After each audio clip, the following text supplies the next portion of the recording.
காத்தாங்குடி மீராபாலிகா தேசிய பாடசாலை பெறுபவர்கள் அடிப்படையிலே இந்த அகில இலங்கை ரீதியிலே முதலிடம் பெற்றிருக்கின்றது.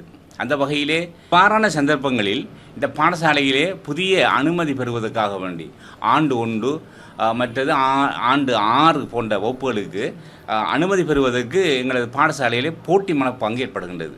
இதன் அடிப்படையிலே தான் நாங்கள் கல்வி அமைச்சின் சட்ட அதாவது சுற்றுருவத்துக்கு அமைய கல்வி அமைச்சின் சுற்றுருவத்துக்கு அமைய நாங்கள் தரம் 1க்கு மாணவர்கள் அனுமதிக்கின்ற போது அவர்கள் சொல்லப்பட்ட அந்த சுற்றுருவத்துக்கு அமையத்தான் நாங்கள் அந்த மாணவர்களை நாங்கள் தேர்ந்தெடுக்கின்றோம். இவ்வாறான சந்தர்ப்பங்களில் தேர்ந்தெடுக்கின்ற போது சில மாணவர்கள் அந்த தகமைக்கு உட்படாதவர்களாக இருக்கின்றபடியால் அவர்கள் தெரிவு செய்யப்படுவது அவர்களுக்கு இயலாமல் போகின்றது.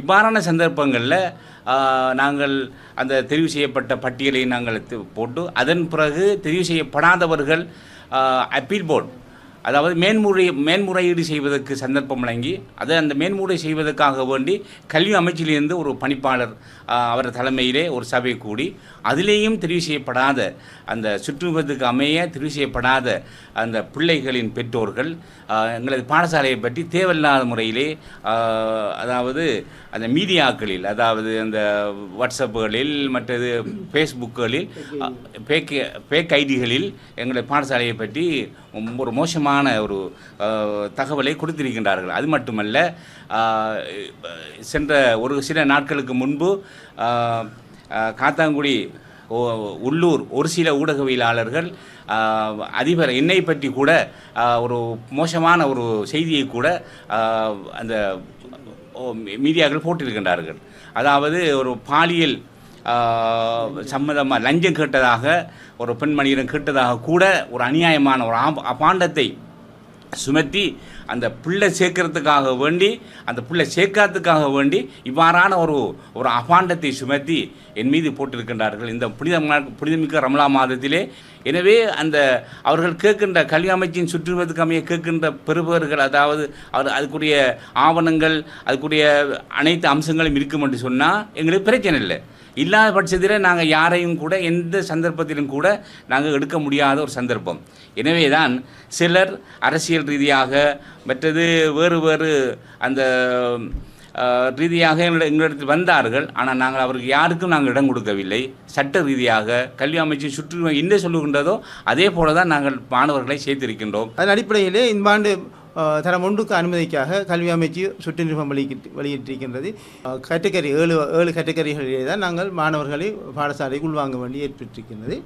அதில் முதலாவது கேட்டகரி பாடசாலை அண்மித்தி வசிப்போருங்கிற அந்த கேட்டகரி. இதுக்காக நாங்கள் தெரிவு செய்யப்படுகின்ற மாணவர்கள் 50% மாணவர்கள் இதற்காக நாங்கள் அனுமதிக்க வேண்டும்.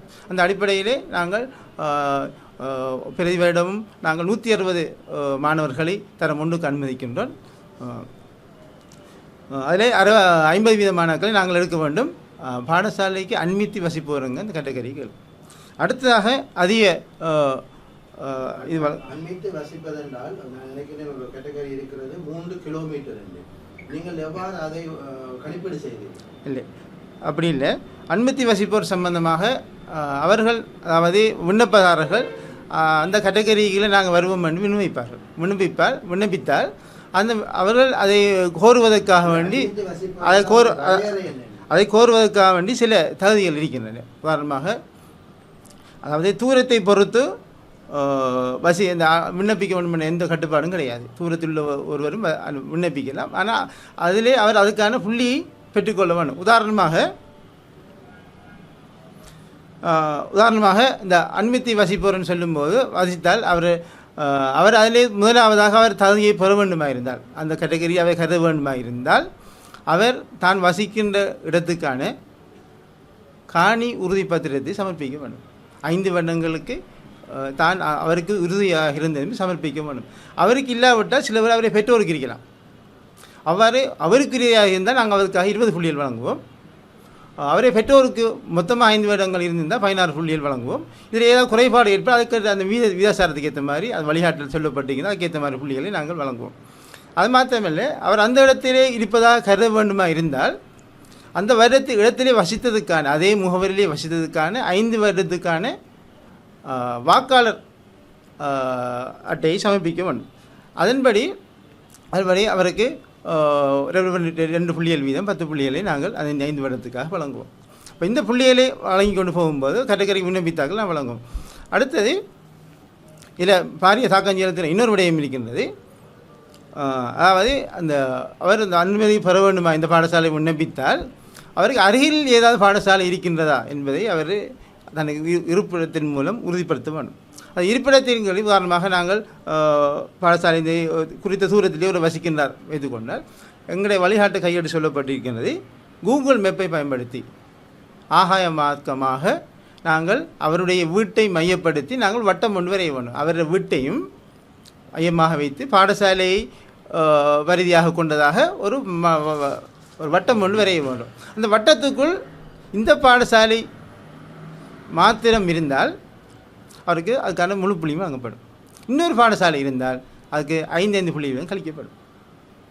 இப்போ இந்த புள்ளிகளெல்லாம் சேர்ந்து வரும்போது நாங்கள் போட்டித்தன்மை அடிப்படையில் வெட்டுப்புள்ளி ஒன்றை நாங்கள் 50 விதமான ஆக்கள் எடுக்கத்தக்கதாக வெட்டுப்புள்ளியை நிர்ணயிப்போம். அதன் அடிப்படையிலே அவர் வந்தால் அவர்களுக்கு கிடைக்கும். வாரமாக 160 மாணவர்கள் வந்தால் 80 மாணவர்களை நாங்கள் மட்டும் தட்டுவோம்.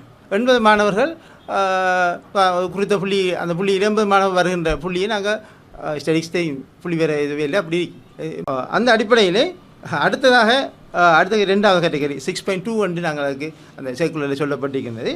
அது பழைய மாணவர்களுக்கான அனுமதி.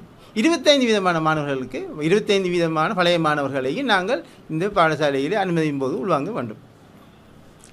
இங்கு தான் பலருக்கு சிக்கல் வருகின்றன. இந்த பாடசாலையிலே ஏற்கனவே கற்ற மாணவர்கள் இந்த பாடசாலையிலேருந்து கிட்டத்தட்ட ஒரு 5 கிலோமீட்டர்கள் வசிக்கக்கூடும் அல்லது 2 கிலோமீட்டர்கள் வசிக்கக்கூடும். அவர்களை நாங்கள் இந்த அனுமதியும் போது உள்வாங்குவோம். பாடசாலை ஒரு குறித்த தூரத்தில் உள்ள குறித்த வெட்டுப்புள்ளி பெறாத போது அவர் அதிலிருந்து நீக்கப்படுவார். ஆனால் அவர் எதிர்பார்க்கிறார் 2 கிலோமீட்டர்கள் உள்ள எடுத்திருக்காங்க, எங்களை எடுக்கல.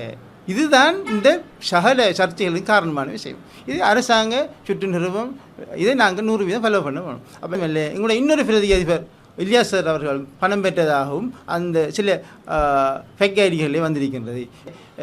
எங்களை அருகில் அமைந்திருக்கிற முபீன் சார் அவர்கள் பழைய மாணவர் சங்க செயலாளருடன் ஒரு வித்தியாசமான அனுபவம் உண்டார் என்று ஒரு மனதிலே ஒரு சந்தேகத்தை ஏற்படுத்துகின்ற இவ்வாறான பாலியல் ரீதியான டோர்ச்சர் வழங்கின மாதிரியான ஒரு கருத்தை தருகின்ற செய்தியும் விளப்பட்டிருக்கிறது. ஆகவே தொடர்ச்சியாக ஒரு குறித்த சில மீடியாக்கள் பாடசாலை இந்த நட்பெயரை களங்க ஏற்படுத்துவதாக தொடர்ச்சியாக இவ்வாறான செய்து வருகின்றனர். ஆகவே நாங்கள் எல்லாருக்கும் எதிராக நாங்கள் காத்தான போலீஸ் நிலையத்தில் முறையிட்டிருக்கின்றோம்.